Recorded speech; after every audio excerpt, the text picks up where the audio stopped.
I'm a TM meditator, as some of you may know. This was an important part of my sabbatical experience and something I've continued religiously, as they say, in the week since my return. When you train in transcendental meditation, you receive a mantra. It's a Sanskrit word, the meaning of which the student is not told. I haven't sought out the English translation of my mantra, partially because there's a part of me that wonders if it might be the name of some foreign deity, but mostly because the whole point of the mantra is not really the meaning, but the sound, the inflection, the way that it echoes inside our minds. Understanding its meaning might detract from that purpose. This week's parashah is one of the more mysterious. And I must say that I'm deeply impressed with Avi's take on perhaps the most troubling line, but I want to take a moment to ponder the earlier part of the Torah portion as well.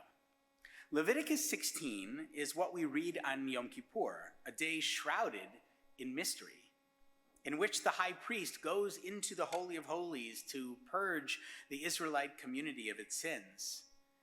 V'lakach et shnei hase'arim, he, that's Aaron, shall take 2 he-goats, ve'emid otam lifnei Hashem petach ohel moed, and let them stand before Yud-Heh Vav-Heh at the entrance of the tent of meeting. V'natan Aaron al shnei hase'arim goralot, and he shall place lots upon the 2 goats, goral echad l'Hashem ve'goral echad la'Azazel, one marked for God and the other marked for Azazel. What exactly is going on here? Well, scholars have what to say about it. There are similarities to other ancient practices. Azazel may have been a Canaanite goat demon. Anthropologist Mary Douglas says the particulars of the Levitical cult have as their main function to impose system on an inherently untidy experience. If that's true, then the solution kind of solves the problem. Like in the game show Jeopardy, if the screen says to impose order or sense, the right answer is probably, what is the Torah's response to a disordered and senseless world? Compounding the mystery of the temple ritual is the narrative context of this moment. The Parsha, as Avi mentioned, begins Acharei mot shnei b'nei Aharon, v'korvatom lifnei Hashem v'yamutu, after the death of the 2 sons of Aaron who died when they drew too close to the presence of the Holy One. The previous episode wasn't Ken Jennings winning, but Aaron's sons losing in dramatic and tragic fashion. Nadav and Avihu are struck dead in an instant for having brought strange fire. Again, our rabbinic tradition and our later scholars try to make sense of this. They were drunk, or they were untrained, or conversely, they were heroes, so holy and dear to God that there was simply no place for them in the material world. The Midrash in Midrash Rabbah suggests, Eish Zara, what is this strange fire? Lo min hatamid shel ben ha'arbaim, it wasn't from the fire that's brought at dusk. Velo min tamid shel shachar, it's not the fire that was brought in the morning. Ella eish hediot, rather it was a secular fire.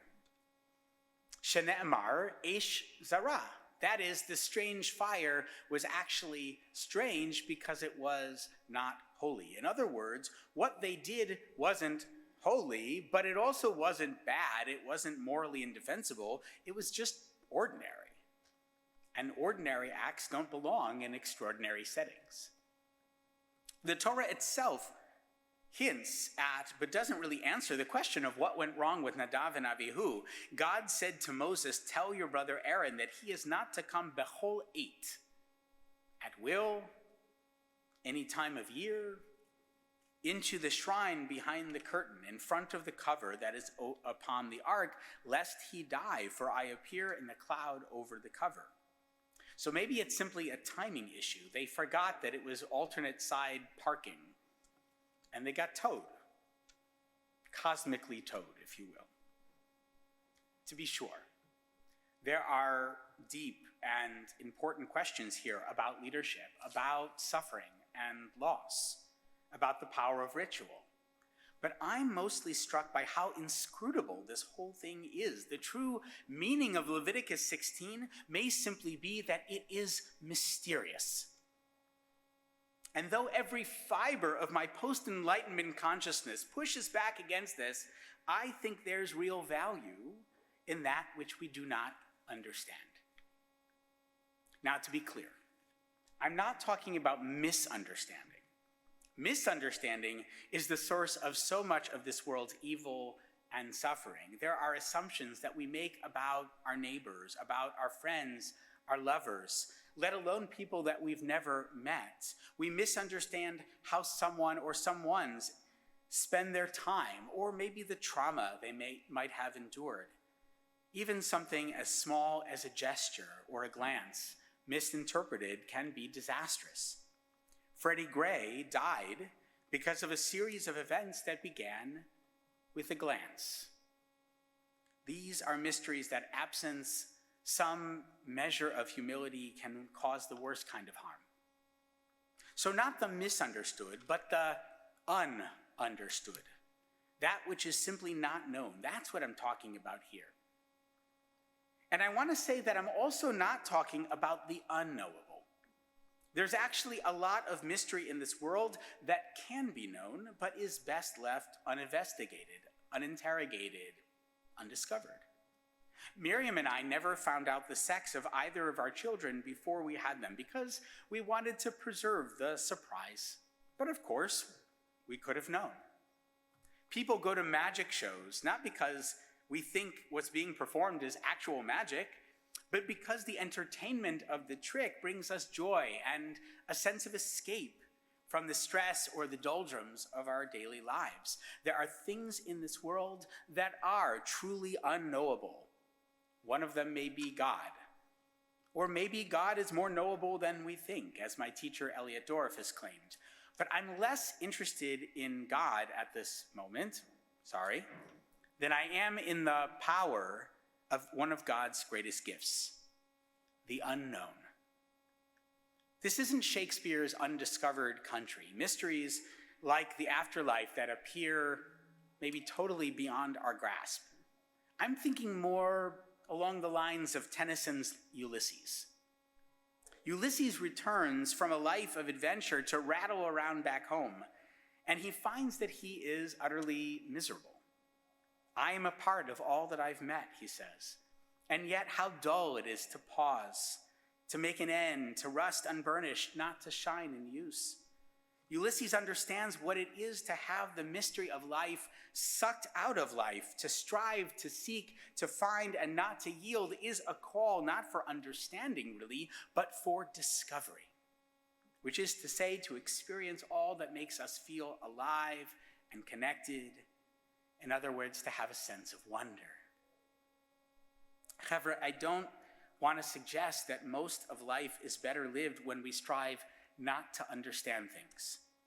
We humans are built to learn, educating ourselves, seeking to comprehend phenomena from the cosmos to social injustice. These are tools for us to improve our lives and the lives of others. Willful ignorance is rarely the goal in Jewish tradition. There's even a midrash that explains how we got this little indent under our noses, which is called the philtrum. If you want to impress your friends at parties, you can say, I know what this is called. It's called the philtrum. And the midrash says that what happens is that each one of us, while we're in the womb, is assigned an angel who teaches us everything there is to know about the entire universe. And so in the course of that gestation period, we grow not only physically, but we also grow mentally and spiritually and emotionally, so that when we are about to be born, we know everything there is to know, everything that was known, everything that could be known, everything. And then at the very moment of our birth, the angel comes and taps us here below our nose, which is why there's a fingerprint there. And in that instant, we forget every single thing that we do.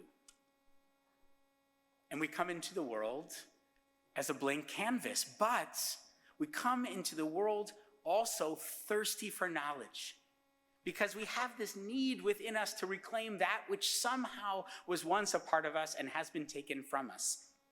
That's how important learning is through a Jewish lens. And wisdom is, in part, knowing what to seek to know. But I think it's also understanding what is best not understood. And that's my charge to us this week. My homework assignment, if you will. What can we seek to understand, to not understand? What are the things that when we find them, we choose not to intellectualize or examine? What can we perceive without dissecting? What can we encounter without quantifying?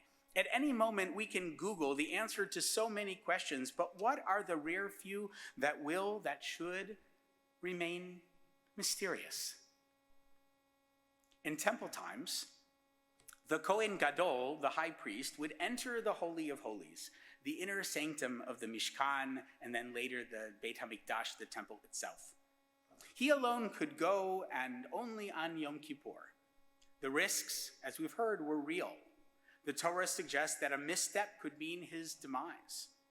The story of Nadav and Avihu reinforces the point, but what's more interesting to me, I think, isn't the lesson in mortality, but in mystery. Our Parsha makes a point of saying that not only are all others banned from the Kodesh Kodeshim, of course, but V'chol adam lo yeh ba'ohel moed. When he goes in to make expiation in the shrine, nobody else shall be in the tent of meeting until he comes out. No one is even allowed in the enclosure. The entire moment is the high priest's and God's alone. It is a moment that is, I think, knowable, maybe even understandable. The Kohen Gadol is human after all. He's no angel. His brain is a human brain. He's not the most intelligent or creative Jew around. There's no audition for the role, no test. It's an inherited position.